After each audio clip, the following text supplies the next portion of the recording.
Because if you really got straight with yourself, and you would see that those things don't just touch one area of your life. They probably touch a lot of your life.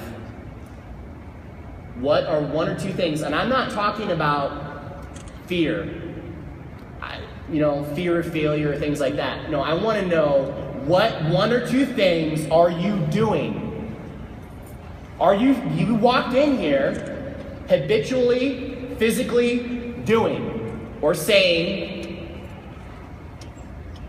that if you change those one or two things, your whole life would look different? What are you doing? What would happen if you made that choice right now to say that those things no longer continue to go and control my life? What would happen if you promised just to change one or two things? That's how dreams are created. That's how lives are changed. That's how worlds are transformed. Do you think that the Lisenbees and Dave and Bianca and their family went and started this business that they were just like satisfied with life? No, they said there's more. And look at what's been produced. And it's not just about this and here and us right now. Think about the lives that have been touched with the work that the nonprofit is doing around the world. The good that can go and come out of this. That is that thing that I told you I want to go and rip that out of you. And out of me. Because there's still those things that I am doing. I promise you there are those things that I am doing. And I'll tell you, it was like straight up, that one big thing I was doing when I first started doing this whole speaking thing was one thing I was not doing was living the message that I was talking about. I made a lot of excuses when I first started in this business. In fact, I went on a book tour at 19 years old, so 10 years ago, and I was not working out and taking care of myself. I was pushing my workout off to the next day, and I would complain to my mom or sisters or friends about the travel and the flight delays. I was complaining a lot. I complained to a lot of people, right? And I was, frankly, as a consequence of that, like, I had the experience of being like depressed. And I can promise you that does not work very well, being a depressed motivational speaker. That, I can't produce the same result that I can when I actually live the message. Like, that's as simple as that. And, the interesting thing was, what I had to get straight with myself was I actually had to start living this message that I was talking about. And taking on a huge goal and a dream that was bigger than myself. And in effect, that is what led me to take on such goals as Kilimanjaro. I need those goals in my life, whether it's literally climbing mountains. In 2 months, I'm going to be fighting in the Brazilian Jiu-Jitsu World Championships. So, and then this fall, we're going to be climbing an ice climb in the northern United States in Washington called Mount Shuksan. And I need those things in my life in order to show up for you guys. I need those things in my life in order to live the life that I want to live.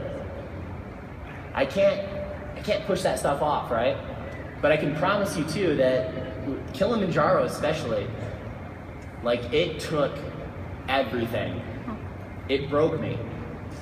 It physically, mentally, emotionally, spiritually broke me. I was with some of my best friends climbing the mountain, and I didn't bring my wheelchair, so it was the longest I traveled without my wheelchair. And I left the wheelchair back at the hotel, and I just bear crawled the mountain. So 30 miles roughly 50 kilometers, bear crawling. My elbows and my feet were really swollen, my right elbow especially. On day number 4, I thought about quitting like almost the whole day. And we were gonna be there for 15 days. So 15 days climbing, and I thought there's no way I can do this. And I remember laying in my tent, crying, laying on top of my sleeping bag on day 4, thinking like I'm gonna have to quit. And I hear my friends laughing and joking outside, and I'm thinking in my head, like, they're having an awesome time, and I am stuck in this experience, and like I hate it. Like, this is terrible. It's literally feels like it's like killing me. And I started thinking about why we were there. We were there to make an impact and inspire veterans that had lost their limbs in Iraq and Afghanistan. We wanted to show them. We wanted to show them, you know, that like even after you've gone through a loss, it's still possible to have an awesome life. And I don't know what it's like to lose. I think it is 1,000 times easier to be born an amputee than lose, you know, limbs as an amputee.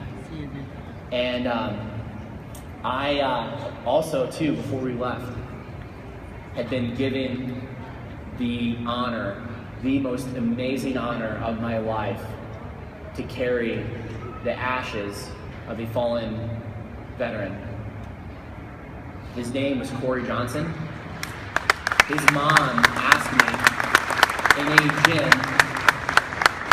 I met his mom in a gym in Arizona, and she told me her son's story, that he had 3 little girls. His wife and her said it would mean so much to their whole family if I would carry her son's ashes to the top of this mountain.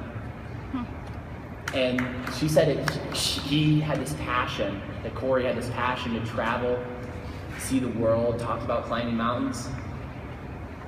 And I remember looking in her eyes and promising in her that I would do this. And in that moment, when I was so ready to quit, I felt something unlike anything that I'd ever felt before. I felt it. I felt him. And I made a decision in that moment that no matter how hard this got, no matter how much more I wanted to go and quit, that I would not quit. And I literally, in that moment, I stopped giving myself that option.